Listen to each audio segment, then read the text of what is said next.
ছাত্ররা দল গঠন করবে, ফিনান্সিয়াল টাইমসকে অধ্যাপক ইউনূস। এটা তিনি কেন বলতে গেলেন আমার এটা মাথায় ঢুকছে না।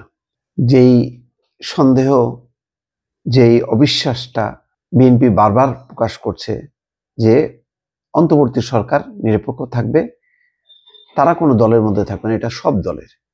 সেখানে ছাত্ররা দল গঠন করবে কি করবে না, এটা অধ্যাপক মোহাম্মদ ইউনূস কেন এটা সামনে নিয়ে আসলেন, বলতে গেলেন, আমার মাথা কাজ করে না।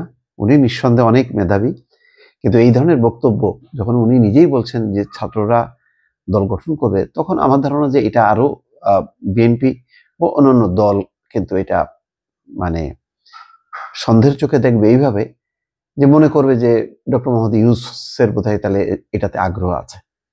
যাক, ফিনান্সিয়াল টাইমসকে তিনি এই কথা বলেছেন, ছাত্ররা দল গঠন করবে, এই লক্ষ্যে তারা দেশ জুড়ে লোকজনকে সংগঠিত করছে।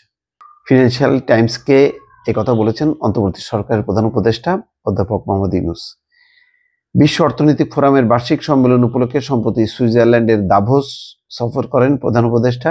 সেই সময় ব্রিটিশ সংবাদ মাধ্যম ফিনান্সিয়াল টাইমসের প্রধান বৈদেশিক বিষয়ক ভাষ্যকর গিডিয়েন র্যাচম্যানের উপস্থাপনায় একটি পডকাস্টে কথা বলেন তিনি।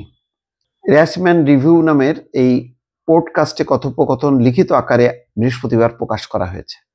পডকাস্টে বাংলাদেশে আগামী জাতীয় নির্বাচন নিয়ে এক প্রশ্নের জবাবে অধ্যাপক মোহাম্মদ ইউনূস বলেন, তিনি নির্বাচনের সম্ভাব্য যে দুটি সময়ের কথা বলেছেন তা ভালো সময়, কারণ তিনি জাতীয় ঐক্য ধরে রাখছেন, তিনি এটা থেকে বিচ্যুত হতে চান না।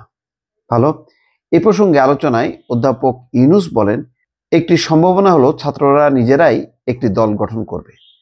শুরুতে যখন তারা উপদেষ্টা পরিষদ গঠন করেছে, তখন আমি 3 জন ছাত্রকে আমার উপদেষ্টা পরিষদে নিয়েছিলাম। আমি বলেছিলাম, যদি তারা দেশকে প্রাণ দিতে পারে তাহলে তারা উপদেষ্টা পরিষদে বসতে পারে এবং প্রাণ দেওয়ার জন্য কি করছে সেই বিষয়ে সিদ্ধান্ত নিতে পারে। তারা ভালো কাজ করছে। এখন ছাত্ররা বলছে, কেন আপনি আমাদের নিজস্ব দল গঠন করেন না, আমরা একটা সুযোগ নেব। তারা বলেছে, আপনার কোনো সুযোগ নেই, এমনকি সংসদে আপনার একটিও আসন থাকবে না। কেন?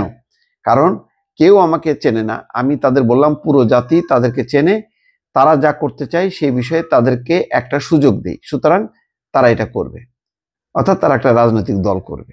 অধ্যাপক ইউনূস বলেন, দল গঠনের প্রক্রিয়ার মধ্যে হয়তো তারা বিচ্ছিন্ন হয়ে পড়বে, এটাও একটা বিপদ, কারণ রাজনীতি শুরু করলে সব ধরনের রাজনীতিবিদ তাদের সঙ্গে মিশে যাবে।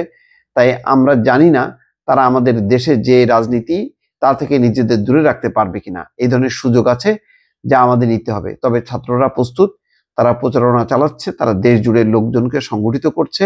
পডকাস্টে এক পর্যায়ে প্রশ্নে ভারতীয়রা যেসব বিষয় বলেছেন তার একটি বিষয় আপনাদের দৃষ্টি আকর্ষণ করছে, যে বাংলাদেশের অবস্থা খুবই নাজুক, যাক এখানে ইসলামিস্টরা রয়েছে যারা দেশকে নিয়ন্ত্রণ করতে যাচ্ছে, এই বিষয়ে আপনার বক্তব্য কি?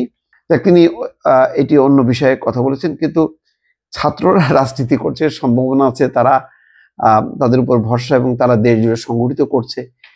কিছু কিছু তো মানে খারাপ খবর আসছে যে দেশ জুড়ে সংগঠিত করতে যে প্রশাসনের উপর, পুলিশ, সিভিল প্রশাসন বা অন্যান্য ক্ষেত্রে যে এই ধরনের তদবির হচ্ছে, যে ধরনের চাপ তৈরি হচ্ছে, এতে অনেক অস্বস্তি বোধ করছে এবং একটা দূরত্ব তৈরি হচ্ছে।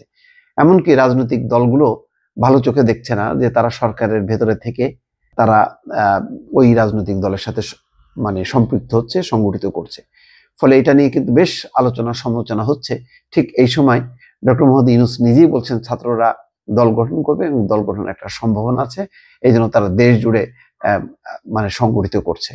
এই বক্তব্যের মধ্য দিয়ে তিনি নিজেও এক ধরনের সেখানে তার একটা মানসিক সংযুক্তি ঘটালেন কিনা, এটা নিয়ে নিশ্চয়ই একটা আলোচনা বা তর্ক বিতর্ক রাজনৈতিক অঙ্গনে হবে বলে আমি শঙ্কা প্রকাশ করলাম। দর্শক ভালো থাকবেন, আল্লাহ হাফেজ।